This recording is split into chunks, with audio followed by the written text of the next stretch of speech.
പ്രിയപ്പെട്ടവരെ, അസ്സലാമു അലൈക്കും വറഹ്മത്തുള്ളാ. എല്ലാവർക്കും സുഖം തന്നെയല്ലേ? ഞാനിന്ന് എൻ്റെ വീട്ടിലേക്ക് വരുമ്പോൾ ഞാൻ ഞെട്ടിപ്പോയ ഒരു സംഭവമുണ്ടായി. ഞാൻ വണ്ടിയും കൊണ്ടുവരുമ്പോൾ ഒരു മനുഷ്യനെ കാണാൻ ഇടയായി. സുബ്ഹാനല്ലാഹ്, അയാളുടെ കോലം കണ്ടാൽ വല്ലാത്തൊരു വേഷത്തിൽ ഒരു മനുഷ്യൻ, മുടിയൊക്കെ ജട പിടിച്ചതുപോലെ ഒരു വൃത്തിയില്ലാത്തൊരു മനുഷ്യൻ. ഞാൻ ദൂരത്തിനേ കാണുന്നുണ്ടായിരുന്നു അയാളിങ്ങനെ നടന്നിങ്ങനെ പോകുന്നത്. വളരെ പ്രയാസപ്പെട്ടാണ് അയാളിങ്ങനെ നടന്നു പോകുന്നത്. അയാളുടെ വേഷവും ആ നടത്തവും കണ്ടപ്പോൾ ഞാനിങ്ങനെ ശ്രദ്ധിക്കുകയായിരുന്നു. ഞാൻ വണ്ടിയിൽ നിന്നും ദൂരത്തുനിന്ന് അയാളെ കാണുന്നുണ്ട്. നടുവൊക്കെ മണങ്ങിയിട്ട് ഇങ്ങനെ ചെറിയൊരു വിറയലുമുണ്ട്. അങ്ങനെ ഞാൻ അദ്ദേഹത്തിൻ്റെ അടുത്ത് എത്തിയപ്പോൾ ഞാൻ വണ്ടി നിർത്തി. ഞാൻ വിചാരിച്ചു അയാളെ കയറ്റി അയാളെ വീട്ടിലേക്ക് എത്തിച്ചു കൊടുക്കാമെന്ന് കരുതിയിട്ട് അവിടെ വണ്ടി ചവിട്ടി. വണ്ടി എന്ന് പറയുമ്പോൾ കാറൊന്നല്ല കേട്ടോ, ഒരു സ്കൂട്ടിയാണ്. അങ്ങനെ അയാളുടെ മുഖത്തേക്ക് ഞാനൊന്ന് നോക്കി, അയാൾ എന്നെയും നോക്കി ഒന്ന് പുഞ്ചിരിച്ചു. എനിക്കറിയുന്ന ഒരു മനുഷ്യൻ. ഞാൻ അത് കണ്ട് ഒരു നിമിഷം ഞാൻ ഷോക്കായി പോയി. ഈ മനുഷ്യൻ എങ്ങനെയാണ് ഈ ഒരു കോലത്തിലെത്തിയെന്ന് ഞാൻ ഒരു നിമിഷം ഇങ്ങനെ ചിന്തിച്ചു പോയി. വല്ലാത്തൊരു കോലമായിരുന്നു, വല്ലാത്തൊരു വേഷമായിരുന്നു. ആകെ വിറയിൽ പിടിച്ചൊരു മനുഷ്യൻ. ഞാൻ അയാളോട് വണ്ടിയിൽ കയറാൻ പറഞ്ഞു. ഞാൻ ആ വഴിക്കാണ്, നിങ്ങളെ അവിടെ വീട്ടിലെത്തിച്ചേരാന്ന് പറഞ്ഞു. ആദ്യം പറഞ്ഞു വേണ്ട മോനെ എന്ന് പറഞ്ഞു. ഞാൻ പറഞ്ഞു അത് സാരില്ല, ഞാൻ അങ്ങോട്ടാണ് പോകുന്നതെന്ന് പറഞ്ഞു.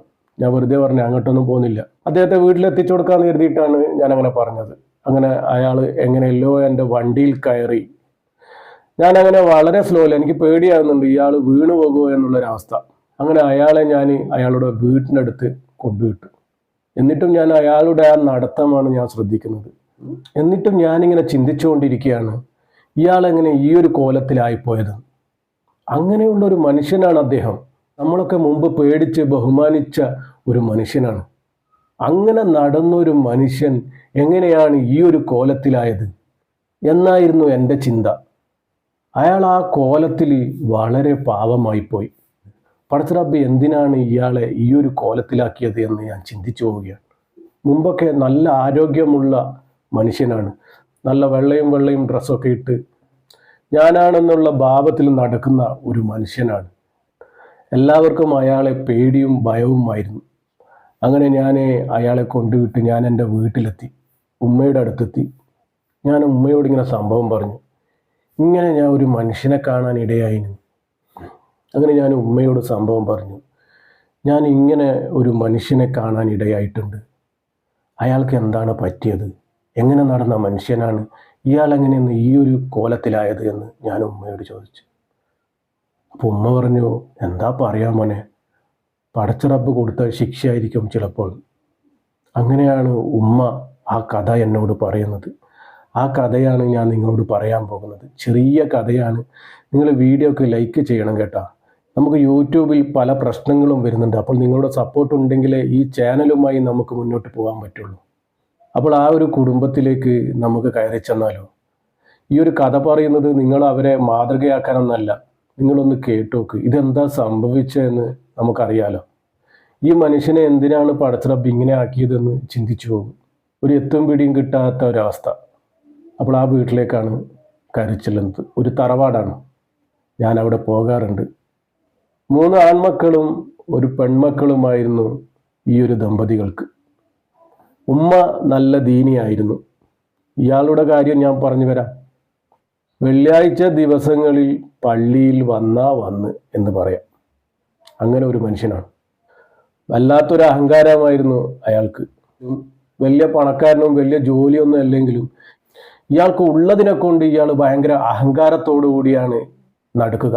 ഇയാളുടെ മുന്നിൽ എല്ലാവരും ചെറുതാ. എത്ര വലിയവനായാലും ഇയാളുടെ മുന്നിൽ എല്ലാവരും ചെറുതാ. വെള്ളയും ഡ്രസ്സാണ് ഇടുക. ആ മുണ്ട് മാടിക്കുത്തിക്കൊണ്ടാണ് ഇയാൾ നടക്കുക. ആ തൊടയൊക്കെ കാണിച്ച് ഒരു നടത്തമുണ്ട്. നടന്നിട്ട് എവിടെയും പോകും. വണ്ടിയൊന്നും അറിയില്ല, അന്ന് മുമ്പൊന്നും വണ്ടിയില്ല. ചിലപ്പോൾ സൈക്കിൾ എടുത്തിട്ട് പോകുന്നത് കാണാം. എല്ലാവരെയും കുറ്റം പറയലും അപമാനിക്കലും പരിഹസിക്കലുമാണ് ഇയാളെ വിനോദം എന്ന് തന്നെ വേണമെങ്കിൽ പറയാം. എന്നെ വരെ ഇയാൾ പരിഹസിച്ചിട്ടുണ്ട്. എൻ്റെ ഉപ്പ എൻ്റെ ചെറുതിലെ മരണപ്പെട്ടു പോയതാ. ആ ഒരു പേരിൽ തന്നെ ഒരുപാട് അപമാനം സഹിക്കേണ്ടി വന്നിട്ടുണ്ട് എനിക്ക്. ഇയാളുടെ ഭാര്യയാണെങ്കിൽ പാവമായിരുന്നു, നല്ല ദീനിയായ ഒരു സ്ത്രീയായിരുന്നു. ഇയാളുടെ ഭാര്യ. 4 ആൺമക്കളും ഒരു പെണ്ണുമായിരുന്നു. 1 വയസ്സിൻ്റെയും 2 വയസ്സിൻ്റെയും വ്യത്യാസമേ മക്കൾക്കുള്ളൂ. മക്കളെ എല്ലാവരെയും കാണുമ്പോൾ ഒരേ പ്രായക്കാരാണെന്ന് തോന്നും. ഇയാളുടെ മക്കളെ വെച്ച് നമ്മളെയൊക്കെ ഇയാൾ തരം താഴ്ത്തുന്ന ഒരു മനുഷ്യനാണ്, കരയിപ്പിക്കുന്ന മനുഷ്യനാണ്. അങ്ങനെ ഭയങ്കരമായി അഹങ്കരിച്ച ഒരു മനുഷ്യനാണ് ഇയാൾ. ആരെ കണ്ടാലും നാണം കെടുത്തുന്ന ഒരു സ്വഭാവം, ഒരു പുച്ഛിക്കുന്ന സ്വഭാവം, ഞാനാണെന്നുള്ള ഭാവത്തിലുള്ള ആ ഒരു നടത്തം. ഒരു റൗഡിയെ പോലെയാണ് അയാൾ നടന്നു പോവുക. നമ്മളൊക്കെ അയാളെ കാണുമ്പോൾ തല താഴ്ത്തിയിട്ടാണ് പോവുക. എന്നാലും അയാൾ നമ്മളെ വിടില്ല, എന്തെങ്കിലും പറഞ്ഞ് നമ്മളെയൊക്കെ വേദനിപ്പിക്കും. അങ്ങനെ ഒരുപാട് ആളുകളെ ഇയാൾ വേദനിപ്പിക്കാറുണ്ട്. മക്കളെ നല്ല സ്നേഹത്തോടെയാണ് ഇയാൾ വളർത്തിയത്. 4 മക്കളെയും പൊന്നുപോലെയാണ് ഇയാൾ നോക്കുന്നതും വളർത്തുന്നതും. എന്ത് വേണമെങ്കിലും മക്കൾക്ക് ഇയാൾ വാങ്ങിച്ചു കൊടുക്കും. ഇയാളുടെ ഒരു മോന് എൻ്റെ കൂടെയാണ് പഠിക്കുന്നത്. ആ മോൻ്റെ കയ്യിലില്ലാത്ത സാധനങ്ങളില്ല.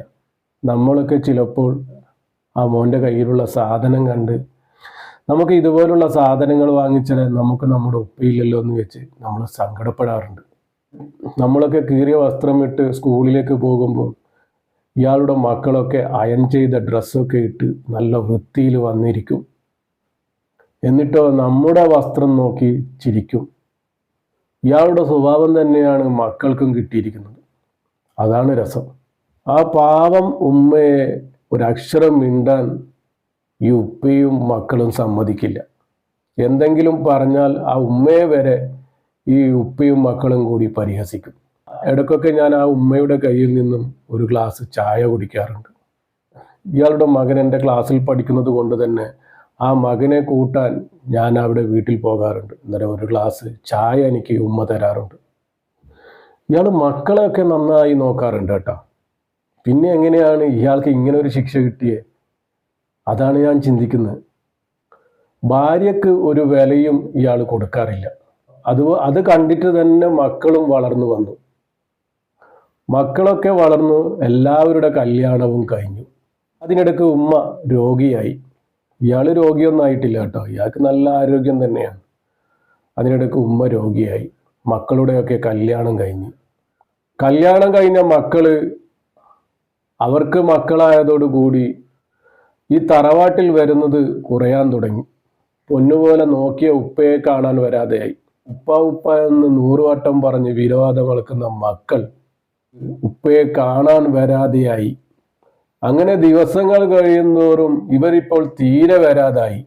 ഈ 3 ആൺമക്കളും തീരെ വരാതെയായി. ഇയാൾക്കാണെങ്കിൽ വയസ്സായി. ഇയാൾക്ക് പിന്നെ ജോലിയൊന്നും ചെയ്യാൻ കഴിയാത്ത അവസ്ഥയായി. ഇയാൾ ചുമട്ട് ജോലി ചെയ്യുന്ന ഒരു മനുഷ്യനാണ്. നമ്മുടെ നാട്ടിലൊക്കെ ചുമട്ട് ജോലി ചെയ്താൽ നല്ല പൈസ കിട്ടും. അതിൻ്റെ ഒരു പത്രാസാണ് ഇയാൾ നമ്മളോടൊക്കെ കാണിച്ചത്. അങ്ങനെ ഇയാൾക്ക് ജോലി ചെയ്യാൻ പറ്റാതെയായി. അങ്ങനെ ഇയാൾ വീട്ടിനടുത്തുള്ള ഒരു പലചരക്ക് കടയിൽ ജോലിക്ക് നിന്നു. അവിടുന്ന് കിട്ടുന്ന തുച്ഛമായ പൈസ കൊണ്ട് ഇയാൾ ജീവിക്കാൻ തുടങ്ങി. ഭാര്യക്കാണെങ്കിൽ സുഖമില്ല. പൈസ ഇല്ലാത്തത് കൊണ്ട് തന്നെ വിദഗ്ധ ചികിത്സയൊന്നും ഈ ഉമ്മക്ക് കിട്ടിയിട്ടുമില്ല. കാണിച്ചത് മുഴുവൻ സർക്കാർ ആശുപത്രിയിലാണ്. ഈ ഉമ്മയെങ്കിൽ ഒരു പരാതിയും പറയില്ല, പാവം സ്ത്രീയാണ്. വേദനകളൊക്കെ മനസ്സിലൊതുക്കി കഴിയുകയായിരുന്നു ആ ഉമ്മ. ഇയാളെ കല്യാണം കഴിച്ച അന്നു മുതൽ ഇന്ന് വരെ ഈ രോഗിയായി കിടക്കുന്ന ആ ഒരു അവസ്ഥയിൽ പോലും ഈ ഉമ്മ ഒന്നും തുറന്ന് പറയാറില്ല. ഇയാളുടെ സ്വഭാവം അറിയുന്നത് കൊണ്ട് തന്നെ ഒന്നും തുറന്ന് പറയാറില്ല. അപ്പോൾ ആ രോഗാവസ്ഥയിൽ കിടക്കുമ്പോൾ ആ ഉമ്മ എനിക്ക് തീരെ വയ്യ എന്നോ എന്നെ ഹോസ്പിറ്റലിൽ കൊണ്ടുപോകുന്നോ ഒന്നും ഒരു പരാതിയും പറയാറില്ല. അവിടെ ഇങ്ങനെ ചുരുണ്ടുകൂടും. ഒരു മോളുണ്ട്, ആ മോൾ എന്തെങ്കിലും കൊണ്ടു കൊടുക്കുമ്പോൾ അത് തിന്നു. അങ്ങനെ ഒരു ദിവസം ആ ഉമ്മ മരണപ്പെട്ടു പോവുകയാണ്. ഈ ഉമ്മ മരണപ്പെട്ടു എന്ന് പറയുമ്പോൾ എനിക്ക് ഒരുപാട് സങ്കടം ഉണ്ടായിട്ടുണ്ട് കേട്ടോ. ഒന്നുമില്ലെങ്കിൽ ഒരു ഗ്ലാസ് ചായയെങ്കിലും ആ ഉമ്മയുടെ കയ്യിൽ നിന്ന് കുടിച്ച ആ ഒരു ബന്ധത്തിൻ്റെ പേരിൽ എൻ്റെ കണ്ണ് നിറഞ്ഞിരുന്നു. ഞാനങ്ങനെ മരിച്ച വീട്ടിൽ ഞാൻ പോവുകയാണ്. അവിടെ ഇവരുടെ 3 മക്കൾ അങ്ങിങ്ങായി നിന്നിട്ട് കാണുന്നു. ഇയാളാണെങ്കിൽ ഒരു ചെയറിൽ ഇരുന്നിട്ട് കാണുന്നു. അവർ ഏതോ ഒരു മരണ വീട്ടിൽ വന്നതുപോലുള്ള അവസ്ഥയാണ് എനിക്കവിടെ കാണാൻ പറ്റിയത്. അവരുടെ ഉമ്മയോ ഇയാളുടെ ഭാര്യയോ മരിച്ച ഒരു ഫീലൊന്നും ഞാൻ അവിടെ കാണാനിടയായിട്ടില്ല. എൻ്റെ കണ്ണ് നിറയുന്നുണ്ടായിരുന്നു. ഞാൻ എന്നിട്ട് എൻ്റെ സുഹൃത്തിനോട്, ഇയാളുടെ മകൻ എൻ്റെ സുഹൃത്താണല്ലോ, ഞാൻ അങ്ങനെ ഇയാളുടെ മകനോട് ചോദിക്കുക, എത്ര മണിക്കാണ് എടുക്കുക? മരിച്ചു കഴിഞ്ഞാൽ പിന്നെ നമുക്ക് ചോദിക്കാനുള്ള ചോദ്യം അത് മാത്രമല്ലേ ഉള്ളൂ. അപ്പോൾ അവന് പറയുക, എനിക്കറിയില്ല, നാട്ടുകാർ തീരുമാനിക്കും. എന്നുവെച്ചാൽ ഇവർ 3 പേരും ഇവിടെ വരാറില്ല. കല്യാണം കഴിഞ്ഞ ശേഷം ഇവരങ്ങനെ ഈ ഒരു തറവാട്ടിൽ വരാറില്ല. ഉമ്മക്ക് രോഗമായിട്ട് തന്നെ ഒരു പ്രാവശ്യം മറ്റോ ഒരു മോൻ വന്ന് നോക്കിയിട്ടുണ്ട്. പിന്നെ മോളുടെ കൂടെയാണല്ലോ ഉമ്മ താമസിക്കുക. നമ്മുടെ കണ്ണൂർ എന്നാൽ നമ്മുടെ കണ്ണൂർ കല്യാണം കഴിച്ചു കഴിഞ്ഞാൽ പെണ്ണിൻ്റെ വീട്ടിൽ തന്നെ നിൽക്കുക. അതുകൊണ്ട് ഉമ്മക്കൊരു സഹായമായിട്ട് ഈ പെൺകുട്ടി ഉണ്ടാവും. പെൺകുട്ടിയും ഈ ഉപ്പയുടെ സ്വഭാവത്തിൽ പെട്ടത് തന്നെയാണ്. എന്നുവെച്ചാൽ ഇവർക്ക് ഒരു പൂച്ച ചത്ത ബന്ധം ഈ മാതാവിനോടില്ല, ഈ ഉമ്മയോടില്ല. എൻ്റെ കണ്ണിങ്ങനെ നിറഞ്ഞിരിക്കുക ഞാൻ ഇവനോട് ഈ കാര്യം ചോദിക്കുമ്പോൾ. അങ്ങനെ ചുരുക്കി പറഞ്ഞാൽ കബറടക്കി. അതിനുശേഷം ഇയാളുടെ ജീവിതമാണ് ഇങ്ങനെ. ഈ അഹങ്കാരിയായി നടന്ന ഈ ചങ്ങായി ഈ ഒരു കോലത്തിലായത് അതിനുശേഷമാണ്.